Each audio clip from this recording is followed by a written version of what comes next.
Tu parlais de la data, c'est quoi les datas qui t'obsèdent? Moi, ça va être des choses beaucoup plus micro sur des taux de conversion. Genre là, tu vois, on est en train d'A/B tester notre homepage du site web. Et ce qui est trop bien, c'est qu'avec Amplitude, tu peux vraiment deep dive sur les résultats. Donc j'ai vraiment une possibilité d'aller très très très profondément dans la donnée et de comprendre comment tout ça fonctionne. Et comme on fait du self-sign-up, on est totalement owner de notre funnel. Et ça, c'est génial en fait, quand tu fais du marketing, de se dire, sûr. ce KPI-là, entre guillemets, c'est le Bien. mien, quoi. Tu parlais de la data Amplitude. C'est quoi les datas qui t'obsèdent? Bah du coup, tous les trucs liés au produit, donc c'est atteindre le aha moment, donc dont j'ai parlé tout à l'heure, etc. Le nombre de... Attends, excuse-moi, sur ce truc-là, du coup, la data que tu regardes, c'est le temps que les gens mettent à l'atteindre? Non, le nombre. Enfin, Ok. les gens qui sign up et qui atteignent le aha moment. La conversion, ok. Et même plutôt les orgas qui sont créés et où tu as au moins une Ok. personne qui atteint le aha moment. Ok. Et après ça, tu as un autre truc qui est en fait la répétition de ce aha moment. Donc ça, c'est ce que Elena appelle la habit loop. Donc c'est l'habitude quoi, quand tu utilises le produit et qu'en fait tu fais ce que le produit est censé faire vraiment. Donc ça aussi, c'est un truc qu'on regarde.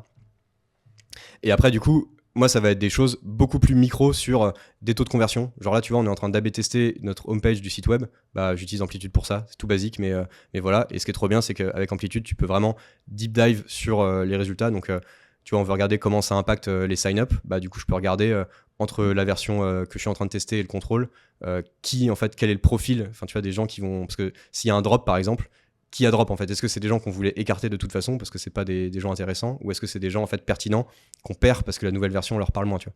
Donc ça, c'est des réponses que tu peux trouver dans Amplitude. Et c'est la raison pour laquelle tu peux te perdre vraiment, parce que si tu vas dans la granularité de regarder au cas par cas le détail, bah, tu passes du temps, quoi. Voilà, il y a ça. Et après tout ce qui est évidemment souscription, enfin passage tout ce qui est modification de pricing, comment ça va impacter, tu vois, les conversions. Donc tout ce qui est la prise de plan payant, upsell, etc., les taux de conversion là-dessus. Voilà, c'est vraiment les trucs principaux que je check régulièrement, quoi. Très axé taux de conversion, finalement. Ouais, franchement, beaucoup. Après, il y a un peu une partie aussi monitoring de tu vois, si le tracking fonctionne, etc. Bon, ça, c'est important de le faire régulièrement. Mais sur l'analyse de données, c'est vraiment beaucoup sur les taux de conversion et sur l'impact, en fait, de ce que tu lances. Ouais. Ok. Et toi, là, aujourd'hui, si tu devais résumer un peu ta routine, tu vois, une semaine type, ton temps, il se divise comment? Ouais, bah du coup je fais beaucoup de synchro avec les équipes parce que, alors je l'ai pas encore mentionné jusqu'à maintenant, mais on est full remote, donc en fait on se voit pas dans les bureaux. Donc quand je parlais de collaboration avec les sales par exemple, pour moi c'est hyper clé. Alors je sais qu'il y a des boîtes qui sont full asynchrone et tout, qui veulent pas faire de meeting. Moi je trouve qu'on apprend jamais autant en faisant un call. Donc en fait le lundi c'est réservé au synchro cross team. Et ça c'est vraiment quelque chose qui est hyper important. Et aussi je pense que pour l'équipe c'est cool en fait de se voir. Enfin, c'est bête à dire, tu vois, mais quand t'es en remote, moi je vis à Rennes, il y a une collègue qui est au RH qui vit à Rennes, mais sinon les 100 autres ils sont autre part. Et moi ça me fait plaisir de voir des gens, quoi. Et en fait tout le monde est un peu dans le même truc. Alors évidemment faut pas que ça devienne tu vois, que des meetings toute ta journée, mais il y a quand même un minimum à avoir. Donc ça c'est le premier point. Et du coup toute la semaine, le lundi ça va un peu lancer la semaine sur les sujets à faire, etc.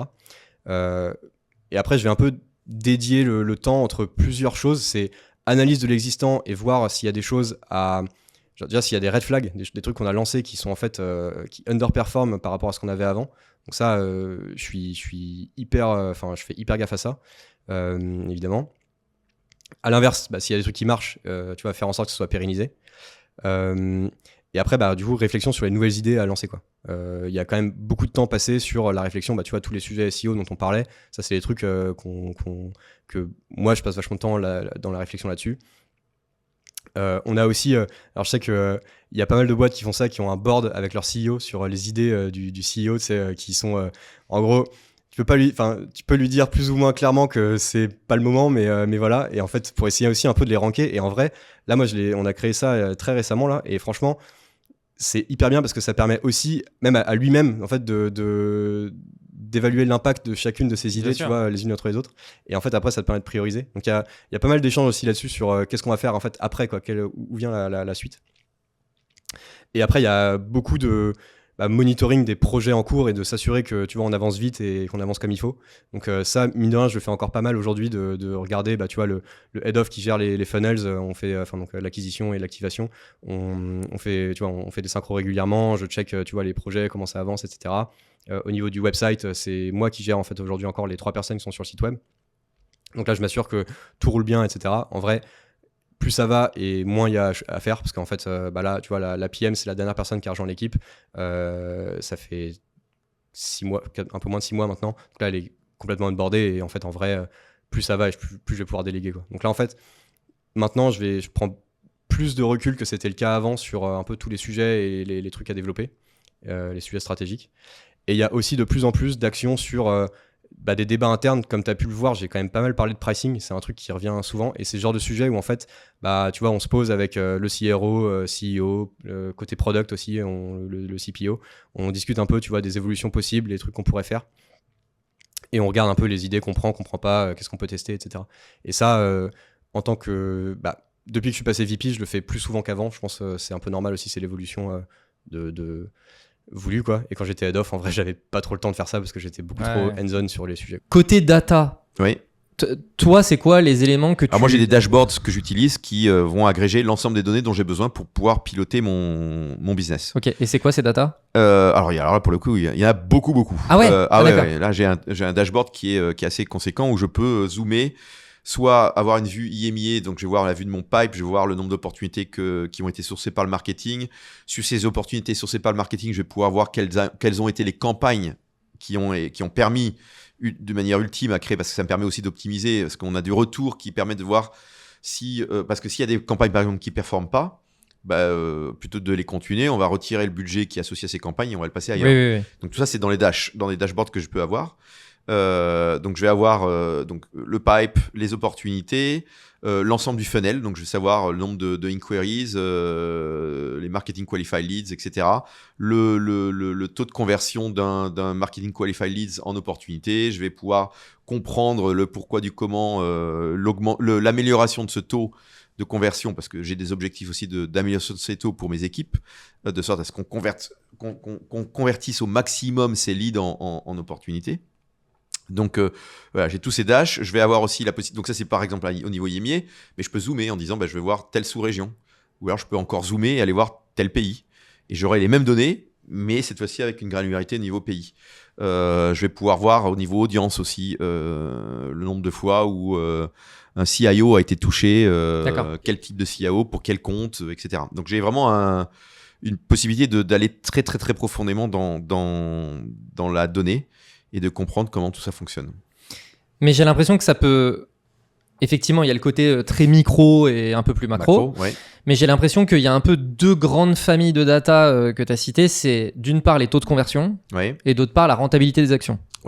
Oui, si on résume, c'est bien résumé. C'est ces deux familles de métriques, et ensuite sous plein d'angles différents. Après, il y a plein d'angles différents, mais effectivement, c'est région, pays, audience, message, voilà. Exactement. Est-ce que c'est rentable? Comme je te le disais, la rentabilité, c'est un élément fondamental de Google Cloud pour notre PDG. Ça l'a été depuis le départ.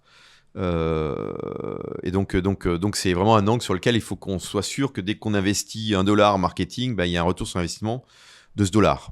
Ok, très bien. Quel que soit le canal sur lequel on va dépenser ce dollar. Cette équipe PMM, elle est là pour créer justement un peu le tampon entre les deux équipes. C'est-à-dire que quand il y a de l'innovation qui arrive sur... Donc nous, on fonctionne beaucoup par track cible. TPE, PME, expert comptable. Quand il se passe des choses sur ces tracks-là, qu'il y a des choses qui vont sortir, on a une équipe PMM qui est là pour créer la matière première, pré-mâcher en fait le discours fonctionnel. Donc c'est-à-dire qu'on a une vulgarisation de la fonctionnalité qui va sortir ou des premiers éléments graphiques, de specs, de choses comme ça, qui est mis à disposition de l'équipe marketing. Enfin, qui est mis à disposition d'ailleurs de plusieurs équipes, parce que cette matière première-là, elle va se distribuer différemment dans les équipes, où on va avoir par exemple une équipe support client qu'on appelle Education, qui va s'approprier ce contenu-là pour en faire du contenu vision éducatif. On va voir une équipe marketing qui va s'approprier ce discours-là pour en faire du contenu externe ou alors pré-sales pour l'équipe de vente. Donc, on a vraiment quand même cet élément, ce milieu de terrain qui va distribuer les ballons de manière à rendre tout le monde efficace. Ok. Côté data, Qu'est-ce que vous regardez dans l'équipe market? C'est quoi vos objectifs? C'est quoi les trucs sur lesquels vous avez un peu des obsessions et vous vous dites c'est le truc à optimiser? Ouais. Donc, je vais répéter les choses, mais marché de masse, donc cycle de vente très court, donc beaucoup de clients chaque jour. Et donc, en fait, on a un pilotage qui est quotidien. Et on va suivre en fait du MRR quotidien. Et comme on fait du self-sign-up, on est totalement owner de notre funnel. Et ça, c'est génial en fait, quand tu fais du marketing, de se dire, sûr. Ce KPI-là, entre guillemets, c'est le mien, quoi. Et assez souvent, la plupart des marketeurs se pilotent sur de la RR, du MRR et tout, mais à quel point est-ce que c'est dilué par tout un tas de choses. Donc là, sur la fonction vraiment acquisition online, donc notre KPI numéro 1, ça va être du MRR quotidien. Encore une fois, je le redis, quoi. Évidemment qu'on va ventiler mensuel, par quarter, toutes ces choses-là. Associé à ça, on va regarder en fait des éléments de payback. Vu qu'on investit quand même en acquisition, on va s'assurer que la rentabilité sur le long terme est là. Donc ça va être les principaux KPI sur la fonction ce qu'on appelle SMI, TPE, PME, quoi. Évidemment, il y a des choses secondaires qui vont rentrer en jeu, quoi. Et après, sur la partie expert comptable, on va beaucoup plus regarder des éléments de part de marché, de notoriété. Parce que là, on a la volonté en fait d'aller assez vite sur cette cible-là en délivrant un produit qui satisfait vraiment le client. Et donc, on a la volonté d'être bien reconnu en faisant passer les bons messages. Donc, on fait quand même des analyses noto, des analyses de compréhension sur cette cible-là pour s'assurer que nos messages passent bien. Ok. Voilà. Sur la partie, il y a la partie sales sign-up, mais il y a aussi une partie sales assisted. Tout à fait. Ouais, il y a quand même une partie lead gen. Donc, en gros, toutes les boîtes qui font de 5 à plus chez nous passent sur un cycle de vente plus tradit. Tu peux accéder à une démo avec un sales. Et donc, dans ce cas-là, le cycle de vente reste quand même assez court. Bien sûr. Donc, on va quand même se piloter sur du MRR et on va avoir des indicateurs intermédiaires de lead, de demo forms, de MQL qui vont être pilotés de façon assez tradie comme une boîte qui fait du B2B, quoi. Comme du SaaS B2B classique. Exactement. On n'a rien révolutionné sur le pilotage sur cet aspect-là. Le fait que ce soit des conversions qui soient rapides, est-ce que tu penses que c'est notamment le fait que finalement, vous avez une solution qui est au final pas très chère. Tu vois, on n'est pas en train de payer un truc des milliers d'euros chaque mois. Bon, ça reste quand même au pire, j'essaye, je vois, et puis si ça prend pas, j'arrête. Tu penses que ça, c'est un truc qui aide aussi là-dedans? Ça aide forcément, mais je pense que la raison numéro 1, c'est que sur cette cible-là, l'acheteur est l'utilisateur. En fait, tu es dirigeant de ta boîte, tu as besoin d'un outil, tu regardes, tu as celui que tu veux, tu l'achètes, quoi. Là où sur d'autres SaaS B2B, voilà, tu peux avoir des process de validation. Là. Donc, c'est ça, je pense, la raison numéro 1 pour laquelle ça va vite. Et après, les montants d'abonnement, ça dépend. Pour qui, quoi. Oui, bien sûr. Oui, c'est des montants, c'est de 14 à quelques centaines d'euros par mois. Donc, ça reste faible. Et en même temps, c'est un gros sujet. Ça reste un sujet aussi de coût, quoi. Ouais. Et tu n'as pas mentionné dans les cibles les directions financières. Ouais. Est-ce que ça fait partie de vos cibles? Ouais, ça le fait partie depuis à peu près 1 an. Donc, on n'a que 3 ans. Donc, le produit, il s'étoffe petit à petit. Numéro 1, on s'est dit il faut que ça soit un outil pour les cabinets d'expertise comptable parce que si eux ne sont pas embarqués sur l'usage, on n'y arrivera pas. Voilà. Ensuite, sur la dimension TPE, PME, les besoins fonctionnels, ils ont beaucoup été sur les sujets de connectivité. Tu veux équiper un restaurant, si tu n'es pas connecté à son logiciel de caisse, à son livreur, tu n'y arriveras pas. Tu veux équiper un site e-commerce, si tu n'es pas connecté à son Shopify, à son Stripe, tu n'y arriveras pas. Donc, voilà, le développement a été assez fort là-dessus. Et une fois qu'on a réussi à bien stacker ces deux choses-là, on s'est attaqué plus à des sujets de OK, que vont vouloir davantage les belles PME, les ETI. Et donc là, tu es sur des sujets un peu plus structurants où ton persona, effectivement, va être CFO, DAF. Et donc ça, on commence à l'adresser depuis que le produit est prêt pour l'adresser. Ça fait à peu près 1 an avec une stratégie marketing qui est un peu hybride entre les deux. C'est-à-dire qu'on va retrouver sur cette cible-là la capacité de pouvoir faire davantage de contenu, un peu d'événements. On travaille sur des éléments communautaires, tu vois, sur cette cible-là. Et en même temps, on va quand même faire de l'acquisition online, pareil, ultra ciblée, parce que c'est un persona qui se cible facilement, notamment sur LinkedIn. Et puis aussi parce que plus la boîte est grosse, plus l'abonnement va être élevé. Donc, on peut se permettre d'avoir des actions un petit peu plus onéreuses, parce qu'en termes de CAC, on va s'y retrouver. De toute façon, LinkedIn, d'un point de vue targeting, c'est juste parfait, quoi, tu vois. Ouais. Peu importe ta cible, en fait, c'est juste... elle est sur LinkedIn, en fait, le targeting, il est top, quoi. Oui, si elle est sur LinkedIn. Après, je pense qu'on est le cliché de ceux qui sont sur LinkedIn et que tout le monde n'a pas notre usage quotidien. Et en fait, moi, c'est un peu d'ailleurs, je suis surpris d'apprendre qu'il y a pas mal de comptables. Tu disais tout à l'heure qu'il y a pas mal de comptables sur LinkedIn. J'avoue que je suis un peu surpris, tu vois, typiquement. Ouais, si, parce que Parce que ce sont des confrères, parce qu'ils sont fédérés justement, parce qu'en fait c'est aussi un métier où tu as énormément d'actualité financière, donc qui fait beaucoup de veille